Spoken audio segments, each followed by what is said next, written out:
Episode 5: Stress, Threats, and Ultimatums. Scene 9. Politicians playing friends, or friends playing politicians. Lord Martin had a soft spot for the Chinese. He admired their no-nonsense industriousness. Having lived in Hong Kong during the 1920s, he went on to become one of the largest investors in modern China.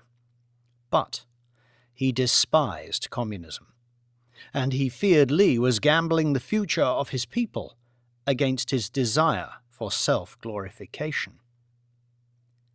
Premier Xiaoping marched into the library like a broiler chicken dressed in black. "Ah, George, finally!" The Premier clasped the Lord's hand enthusiastically, using a clinch familiar to members of the Guard. His frail smile, like that of a mummy's boy or weekend transvestite, sat incongruously atop his dark power suit. The Premier noted flakes of pastry on his arm, which had come off the Lord. He flicked them off. "How was Paris, Li?" "Schwarzkopf as intransigent as ever." He referred to the head of the European Bank, who was holding China hostage with $7 trillion red dollars of debt. The Premier shook hands with Banks and offered him a fake smile. The Lord walked over to his drinks cabinet. "Indeed, they are in a mess." "Josh, I come to make peace." The Premier did his very best to disguise his hatred for the British. "You do?" "Yes." The son of a Chinese diplomat, he had studied business administration at Harvard. He knew the British to be the true architects of global diplomacy, and consequently deployed an amplified sense of one-upmanship whenever he met them. "We will ratify our commitments for global reset." "You will?" "Yes." "All 600 million?" said Lord Martin. "Yes." "Very good, Li, very good. There's a good fellow. But first, we'd like an apology from your king for the atrocity committed against the Chinese people during your colonial past." Lord Martin wondered if he should set the dogs on Li right there and then. He could call them in through the library, through the quadrangle, and they would rip and bite his body to shreds before security could save him. It would be messy, but his dogs had been starved for over a week for just such an occasion. "And once your king has apologized, we will invite the French, the Germans, the Austrians, the Portuguese, the Americans," Li began laughing, "and finally the Japanese to do likewise." Li was guffawing with deep laughter. "Oh, George, for a moment you look terrified." "Yes, very funny." Lord Martin removed his finger from the button beneath his table. This reminded Banks of the time Premier Xiaoping had arrested 57 foreign journalists attending a banking summit in Baoding. He had incarcerated them and put them to sleep. Then, Chinese surgeons had removed 50% of their livers, which were cooked and served up to the bankers attending the banquet. Then, he had instructed the Chinese Politburo to leak all details of what had happened to Western media. Despite the journalists returning with scars and medical reports to corroborate the story, the public refused to believe that it was anything more than anti-Chinese fake news. "Right, shall we go to lunch, Li?" Banks watched the Premier and George standing side by side, with mild, harmless smiles. It was hard to tell whether they were politicians playing friends or friends playing politicians.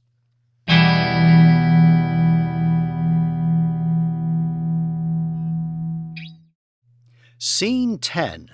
Light and Fluffy Eggs.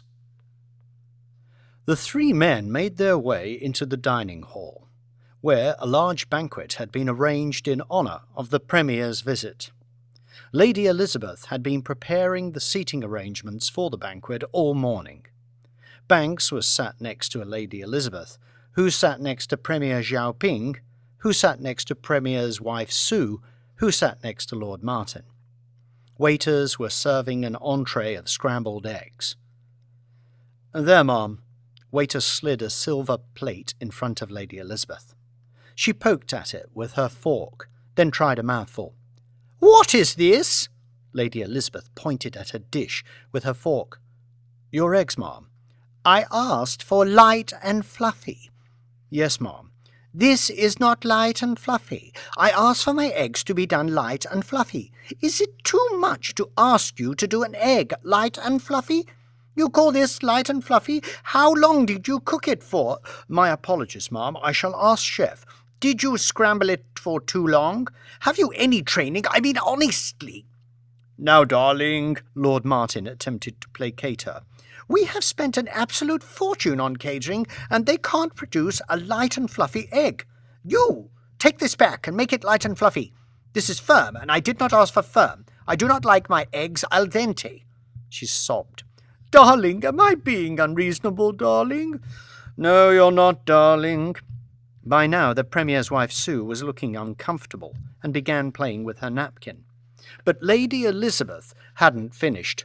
"I don't wish to make a fuss. All I want is a fluffy egg, and I tried so hard. I really did, Lee. I put my heart and soul into this. I am so sorry." She laid a hand on the Premier and sniffled, causing the entire hall to freeze with embarrassment. "I am very, very sorry, everybody. I really apologize for this, but I did not order the eggs to be like this. I wanted them light and fluffy. Are your eggs light and fluffy?" "Oh, yes, very light and fluffy," said the Premier. "And yours?" Philip played along. I was only saying just then how exceptionally light and fluffy my eggs were." "And yours?" She leant in front of Banks to appeal to those further down the table. "Yes, they are very light and fluffy." "Oh, perhaps it's just mine that are not so light and fluffy." "Yes, that would explain things," interjected the Lord, "because mine are very, very light and fluffy?" "Yes, fluffy." Lady Elizabeth stood. Lord Martin clutched his head and lost it. "Oh, sit down, woman!" Conversation amongst diplomats, ministers, and financiers from both countries came to a traumatized halt. "Don't you sit down me, you beast! You scandalous monster! I know what you're saying about me, that I cannot organize a dinner party for the chairman. Oh, what a fool she is! She cannot serve her guests. Her eggs are not light and fluffy. Well, here I am, and here are your eggs." Lady Elizabeth strode over to a waitress holding a plate of scrambled eggs, snatched the plate from her, then slapped it down in front of Lord Martin. "There, your eggs! Give me more! Give me more!" A waitress rushed forward, and more scrambled eggs were placed in front of her.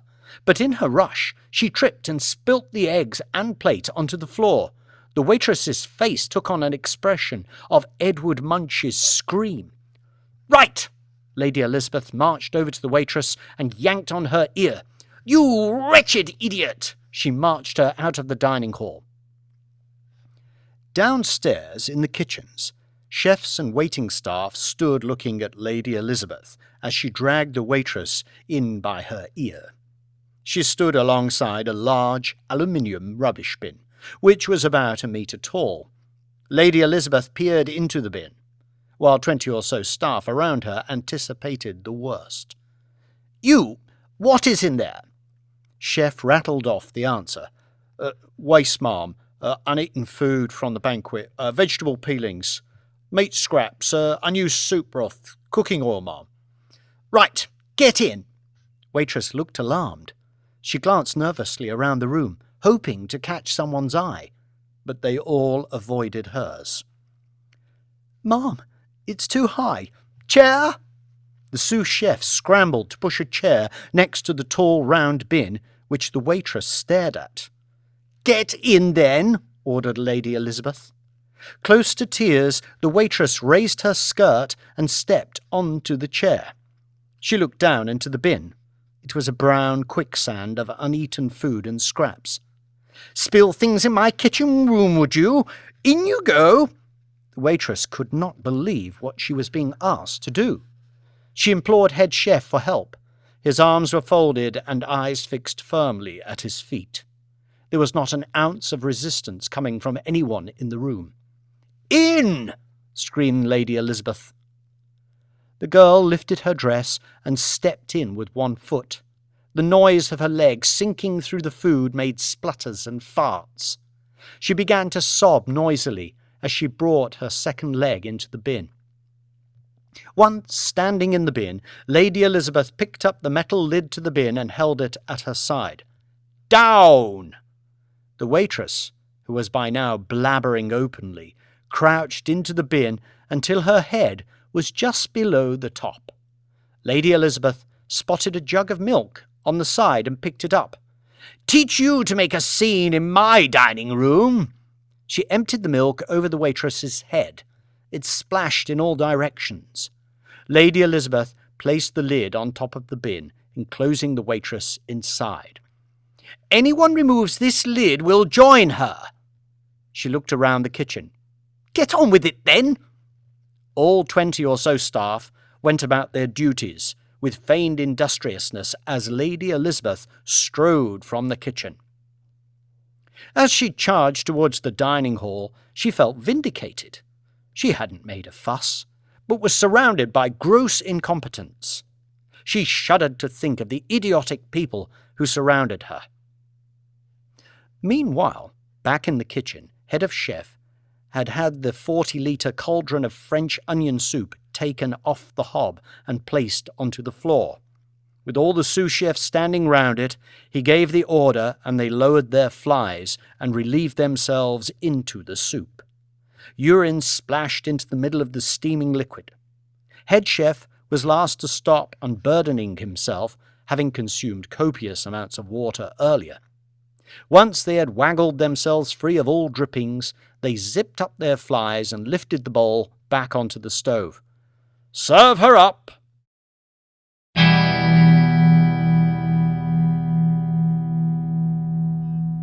Scene 11. Authentic English Food. Premier Xiaoping and his wife Sue were at the entrance to Wadstone Manor, saying their final goodbyes. "Thank you for your hospitality. It was memorable. My wife and I were delighted to finally try authentic English food." Lord Martin stood shaking hands with the Premier. "I look forward to meet again aboard Prosuttagus, George." "Aboard Prosuttagus. I will forward details later this week." "Thank you, George. My wife and I most humble to be invited." "It is our pleasure, Lee, and I am charmed to meet your dear lady wife, Sue." "I look forward to meet Lady Elizabeth once more. She is also a charming woman. You are a very lucky man to live with her." A strong zap hit Lord Martin's chest. He slumped to his knees, clutching his heart. Security rushed to his assistance. Security formed a tight circle around the Lord, and they moved him indoors.